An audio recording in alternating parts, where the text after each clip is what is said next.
Crazy things people did as kids. When this kid was 10 years old, he was riding his bike around his neighborhood. When he accidentally ran into a fence, flying off his bike, slamming face first into the ground. His nose was cracked, and it was bleeding everywhere. He walked his bike back to his house. When he walked inside, his dad saw his terribly messed up nose and said, "Oh my God, son, who did that to you?" And instead of him saying he crashed his bike, he said this: "It was Greg." Now, it obviously wasn't Greg. Greg was the biggest bully at the school. Get in the car now. And they drove to Greg's house. How can I help you? Yeah, is your son Greg home? There you are, come here. If you ever mess with my son again, you are going to wish you've never been born. You like mayonnaise, kid? I said you like mayonnaise? I hate mayonnaise. Well then watch your back, buddy, because I got jars of it in my pantry. What did I do? You are not allowed in the nurse's office anymore. He thought she was joking. She wasn't. This kid got banned from medical care. So in 6th grade, there was this kid, let's call him Owen. Always had some weird stomach thing, or headache, or sore throat. Honestly, yeah, he faked it a lot. He'd go to the nurse's office like it was his part-time job. But one day the nurse goes, "Owen, we've seen you 9 times this month. From now on, no more nurse visits unless it's an emergency." He's like, okay, what? Well, 2 weeks later, gym class. They're playing dodgeball, and Owen face plants into the floor. He's seeing stars. He's holding his head. Oh man, he's in a lot of pain. Coach goes, "I'm gonna take him to the nurse." He walks into the nurse's office, and the nurse literally said this: "Coach, he's playing you. I promise you, he's playing you like a fiddle. He doesn't need the nurse right now. He's completely fine, okay? I don't want to hear it. I have a phone call in 5 minutes."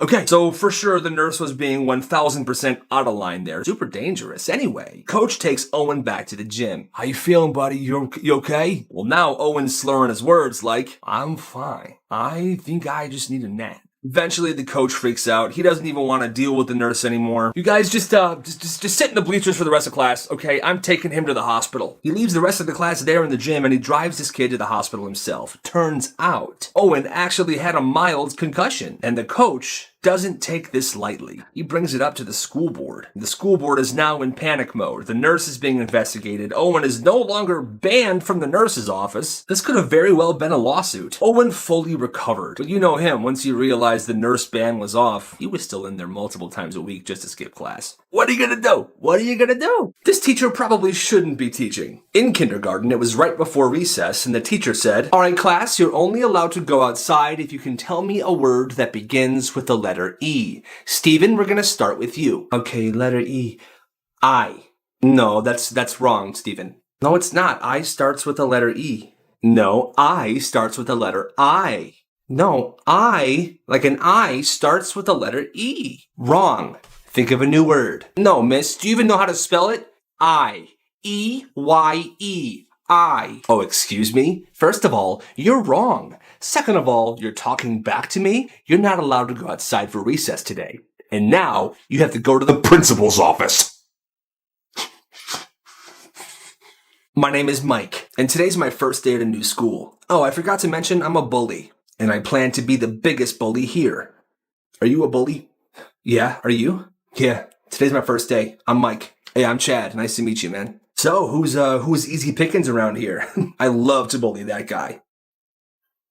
How about that dude? That's Kyle. I wouldn't bully him if I were you. It's not worth it. Yeah, right, it's always worth it. I'm gonna bully him right now. Hey, loser. Who are you? I'm Mike. I'm the new bully here, and I'm gonna make your life a living hell. Oh, really? Just like how you make your parents' life a living hell? Oh, I'm sorry, should I say parent? I'm sure your mom doesn't even know who your dad is. Wait, what? You donkey-looking, big-head, hat-wearing fool. I bet you eat cereal with water because your dad never came home with the milk. You suck, man. Well, you suck more, for less. I told you, bro. The worst things parents taught their kids. The person that shared this story said that when she was little, she would talk a lot. Dad. Yeah? Do trees poop? No, I don't think trees poop. Dad? Yeah? When I was going home in the bus today, I saw a dog poop in his yard, and then at the next bus stop, I saw another dog poop in his yard, and then when I got off at my bus stop, I saw another dog poop in his yard. That's great. Kayla, I noticed that you talk a lot, but I just want you to know that every human has a limited amount of words, and when you pass that limit, you die. So, be careful how much you talk. Oh my god, really? Yeah. Now, shh. She said for years after that, she refused to talk, even to her teachers. Her parents eventually told her that that was a lie. That's crazy. So this girl had just turned 16 years old, and all she wanted was a simple birthday dinner. Not a party, no gifts, just one dinner with her family. Her parents promised, "Oh, of course, sweetie, we'll go out tonight anywhere you want. Any place at all." I'm so excited. Thank you. She was so excited. She got dressed up, picked out a restaurant, and waited for them to be ready. Except they weren't ready at all. They kept saying stuff like, just a minute, honey. We're finishing something, sweetie. Just 1 minute. She was frustrated, but she tried to be patient. So she stopped rushing them, because surely, when they were ready, they would tell her. Well, an hour passed, then 2. Finally, she walked downstairs, and she saw her family eating takeout in the living room without her. What's going on? "Oh, hi, honey. We got really busy, so we decided just to order in. You can have some if you want. It's pretty good." "Yeah, it's really good." She just stood there. They could have cared less about her birthday dinner. And the worst part is they didn't even realize how much this hurt her. She felt humiliated. So without saying a word, she went into her mom's purse, took out some cash, put her coat on, and walked out the door. Luckily, the restaurant was pretty close to her house, so she walked there. She walked to that restaurant alone, without her family, because, well, you know, she gets in, she sits down, she orders her favorite meal. The server was really nice. "So, how was everything?" "It was really good. Thank you so much." "Are you celebrating anything?" Yeah, it's actually my birthday." "Oh my gosh, happy birthday! I got something for you. 1 sec." The waiter walks away and comes back with a tiny cake and a candle in it. She was flattered. This was the nicest someone's been to her all day. A few minutes later, she asked for the check. The waiter said, "Oh, don't worry, you're all good. This lovely couple over here paid for you." "Happy birthday." "Happy birthday." She was almost brought to tears. That moment meant more to her than anyone would ever know. Well, she then went home, went to bed, and didn't say a word to her family. But from that day on, she stopped expecting anything from them. And on her next birthday, she didn't even tell her family that it was her birthday at all. Her family didn't even remember anyway. That's messed up. This kid's mom is sus. The person that shared this story said that his friend's mom wouldn't let them watch SpongeBob. "Hey, we should watch some SpongeBob." No. My mom will get so mad. Dude, she's in the other room. Like, it's just SpongeBob. She's not gonna get that mad.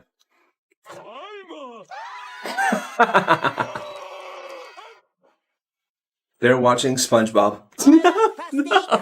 Patrick is such an idiot. What are you doing?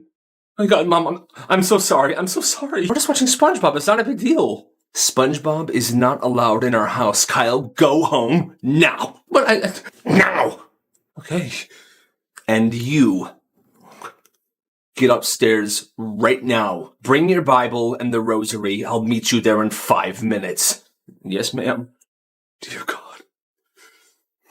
Why was she so against SpongeBob, you ask? It's because she thought the holes on SpongeBob's body would induce evil, sinful, and dirty thoughts. When this dude was a kid, his mom made him memorize this phone number. Not hers, not his dad's, just the emergency number. He asked her once, "Whose number is this? If something bad ever happens and I'm not here, call this phone number." That was it. No explanation. So every week he would test himself. He would mouth the number silently in the mirror. He would write it over and over again in notebooks. It became this quiet obsession of his. Like he couldn't stop thinking that one day he was gonna have to remember this number. Well, years passed. He never called it until one day in college. It just hit him. Yo, something just hit me. He still remembered every single digit, so he called the phone number. Boop, boop, boop, boop, boop.